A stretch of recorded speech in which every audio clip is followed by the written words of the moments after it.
Merci, Monsieur le Président. Monsieur le Président de la République François Hollande, merci pour vos propos liminaires et pour vos premières réponses. Je voudrais tout d'abord revenir sur le fameux seuil des 50% et votre volonté de développer considérablement les énergies renouvelables avec des projets ambitieux. Alors quand je dis ambitieux, ce n'est pas forcément de façon positive en la matière, puisque vous souhaitiez passer la barre des 50% d'énergie renouvelable, autrement dit réduire la part du nucléaire à moins de 50% dans notre production d'électricité.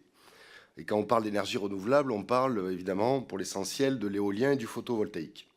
Aussi en sachant que le nucléaire n'est pas aisément modulable dans les périodes hivernales sans vent ni soleil, quelles énergies autres que des énergies polluantes telles que le gaz ou le charbon comptiez-vous utiliser? Deuxième question, je veux revenir sur la perte de nombreux fleurons industriels sous votre mandat. Alstom, Technip, Lafarge, Alcatel. Arnaud Montebourg en a d'ailleurs égrené la longue liste lors de son audition. Ces entreprises sont pourtant des acteurs clés pour notre souveraineté, y compris énergétique. De nombreux observateurs ont pointé la faiblesse de la France en matière d'intelligence économique, à tort ou à raison, vous nous le direz, notamment durant la période de votre quinquennat. Qu'avez-vous fait pour protéger ces groupes stratégiques? Sur le cas d'Alstom notamment, n'avons-nous pas fait preuve d'une naïveté coupable en laissant les Américains tendre un piège à un groupe essentiel pour notre souveraineté? Peut-on, selon vous, parler ici d'un acte de guerre économique? Sur l'industrie du photovoltaïque et de l'éolien, malgré des investissements qui se chiffrent en milliards d'euros, nous n'avons pas assisté à l'émergence d'une industrie nationale des renouvelables. Au contraire, sous votre mandat, la grande majorité de l'argent que nous avons investi a contribué à renforcer des industries étrangères. Aujourd'hui, la majeure partie des éoliennes et panneaux solaires français viennent au mieux d'Allemagne et au pire de la Chine. Comment l'expliquez-vous? Sur l'éolien encore, avez-vous pris conscience des conséquences négatives qu'aurait leur implantation massive sur les territoires? Prenons l'exemple d'un département comme la Somme, qui est un département relativement pauvre, où près de 1000 éoliennes ont déjà été implantées, des milliers de logements ont perdu beaucoup de valeur, ou sont même désormais invendables. Des territoires ont perdu le peu d'attractivité qu'ils avaient. Les habitants, devant le fait accompli, sont souvent désespérés. Aviez-vous conscience de ces externalités négatives, Monsieur le Président? Au niveau européen, quelle a été votre position vis-à-vis de Bruxelles qui reprochait à la France d'être en retard en matière de renouvelables, alors que nous étions l'un des pays, il faut le dire, les plus vertueux du monde en matière d'électricité décarbonée grâce au nucléaire? Avez-vous tenté de changer les règles de l'Union européenne afin que le nucléaire soit vu comme ce qu'il est, c'est-à-dire une énergie décarbonée?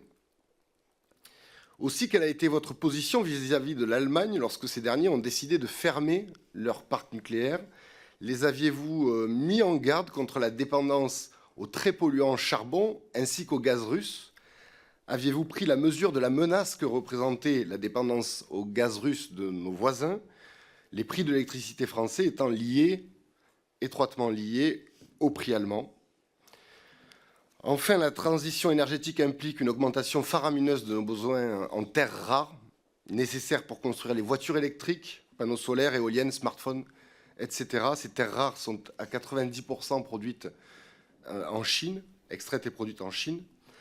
Cette problématique est soulevée depuis peu de temps, mais je souhaiterais savoir si, lors de votre quinquennat, vous aviez déjà des informations sur ce problème et si vous aviez commencé à réfléchir sur cet enjeu. Je vous remercie, Monsieur le Président. Bien, il y a beaucoup de questions dans votre intervention. Je vais aller à l'essentiel. Il ne s'agissait pas pour nous, en faisant monter les renouvelables, de diminuer notre capacité de production nucléaire. J'ai été suffisamment clair. Il y a eu le plafonnement à haut niveau et nous n'avons fermé aucune centrale durant tout mon mandat. Donc il ne s'agissait pas de réduire de la capacité de production d'électricité d'origine nucléaire pour faire du renouvelable. Il s'agissait de favoriser du renouvelable en plus du nucléaire. Et pour les raisons que vous avez indiquées, parce que le nucléaire est une énergie pilotable et que les renouvelables devaient se développer pour arriver à des niveaux de compétitivité qui leur permettaient de ne pas être soutenu financièrement, car nous soutenions financièrement la montée des énergies renouvelables. Vous savez qu'il y avait une contribution qui était faite pour que précisément, lorsque nous payons notre électricité, une part aille vers le renouvelable. Donc nous aidions le renouvelable. Et d'ailleurs, aujourd'hui, nous sommes assez contents que les entreprises du renouvelable aient fait des surplus considérables qui permettent d'ailleurs à l'État de trouver là des ressources assez inespérées pour financer le quoi qu'il en coûte. Donc, voilà, on a favorisé autant qu'il était possible, et on a vu les contraintes tout à l'heure avec monsieur le rapporteur, les éléments qui permettaient d'aller le plus loin possible sur les énergies renouvelables, sans rien faire sur des amputations de capacité sur le nucléaire. Et si nous avons fermé des centrales, car nous avons fermé des centrales, on n'en parle pas suffisamment, pas des centrales nucléaires, hein, pas des centrales nucléaires, nous avons fermé des centrales au fioul et au charbon. Oui, mais enfin, vous avez compris que je ne suis plus président de la République, même si vous devez le regretter au fond de vous-même, mais je ne le suis plus. Donc nous avons fermé des centrales qui utilisaient de l'énergie fossile, parce que, ayant signé l'accord de la COP 21, j'étais bien amené à fermer des centrales. Et c'est là aussi pour les salariés concernés, qu'ils soient dans le nucléaire, qu'ils soient dans le charbon ou qu'ils soient dans le fioul, ben, ce n'était pas si évident. Et nous l'avons fait. Nous l'avons fait pour les raisons qui tiennent à nos engagements climatiques. Deuxièmement, vous m'avez interrogé sur Bruxelles. Bruxelles prend des directives, on a vu qu'elles pouvaient avoir des conséquences, la loi NOM, si on ne savait pas y résister à un moment, mais Bruxelles n'a jamais été particulièrement favorable au nucléaire, parce que majoritairement, très majoritairement, les pays européens ne sont pas dans l'énergie nucléaire. Mais nous avons toujours tenu bon, et avec quelques pays, les pays qui sont dans le nucléaire, c'est la République tchèque, c'est la Slovaquie, il n'y en a pas beaucoup. Mais nous avons tenu bon en faisant en sorte que les autres ne soient pas dans la condamnation. Ils l'étaient souvent. Nous avons tenu bon et rien ne nous a été demandé. Je n'ai jamais reçu, comment est-ce imaginable, je n'ai jamais reçu une décision venant de Bruxelles, une recommandation, une injonction me disant vous avez vraiment trop de nucléaire en France, débarrassez-vous de cette énergie.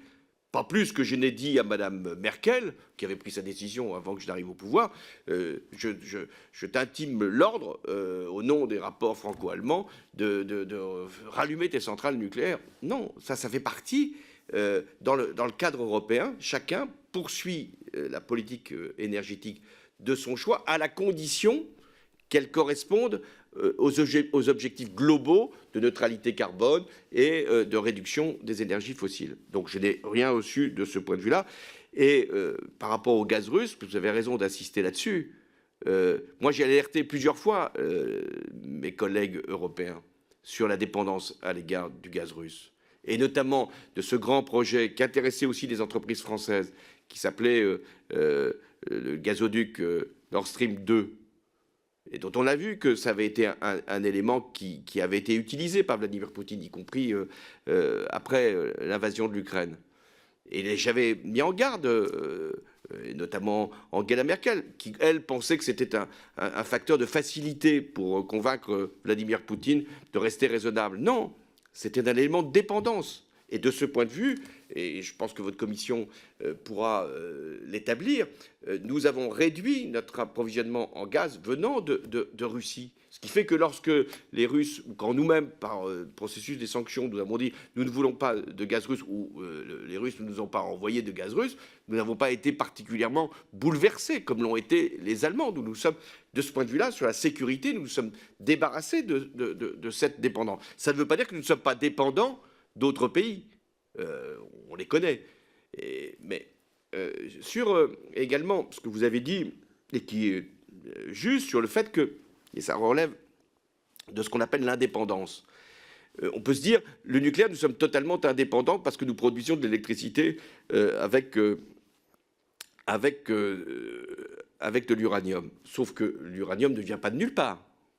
Donc nous sommes conscients. moi, je ne participe pas du fantasme sur lequel il pourrait y avoir un risque de ne pas être approvisionné en uranium, mais nous sommes dépendants du Kazakhstan, du Niger, d'un certain nombre de pays. Donc voilà, nous ne sommes jamais complètement libres et souverains. Et ce qui est vrai sur les panneaux aussi, ou sur les terres rares, nous n'avons pas pu, c'est pas l'État qui peut le faire à la place des entreprises, hein, compte tenu des prix qui sont fournis par les Chinois. Peut-être qu'il y aura-t-il des éléments qui, à un moment, sanctionneront éventuellement des dumpings. Mais pour l'instant, nous n'avons pas pu développer cette industrie de fabrication de panneaux, même s'il y en a quelques-unes, mais j'avoue qu'ils ne sont pas au niveau de la compétition. Sur ce que vous avez dit, et je peux le comprendre, parce que dans tout département, chaque fois qu'on installe même des champs de panneaux solaires, des éoliennes, il y a toujours des contestations. Mais il faut bien comprendre que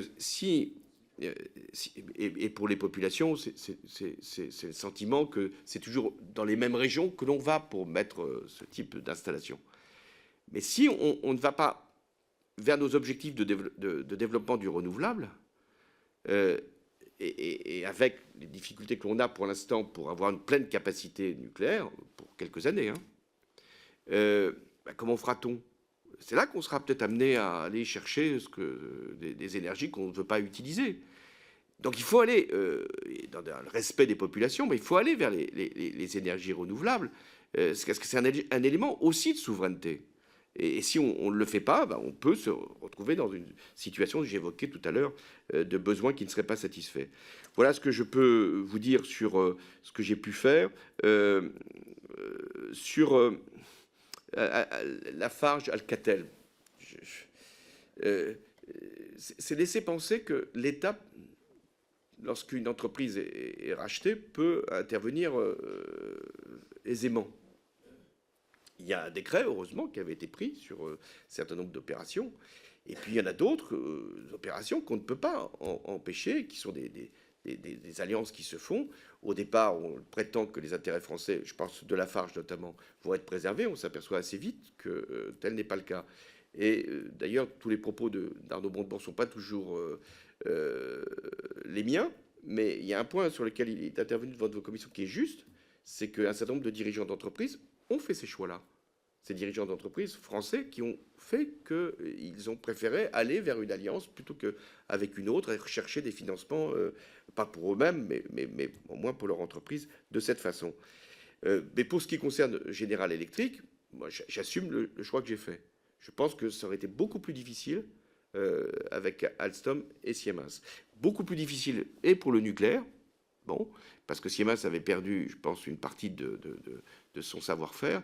Et s'il s'était agi de donner à Siemens l'activité transport, vous auriez été le premier à me dire on a cédé aux Allemands une activité essentielle pour notre économie. Et aujourd'hui, Alstom Transport se porte plutôt bien.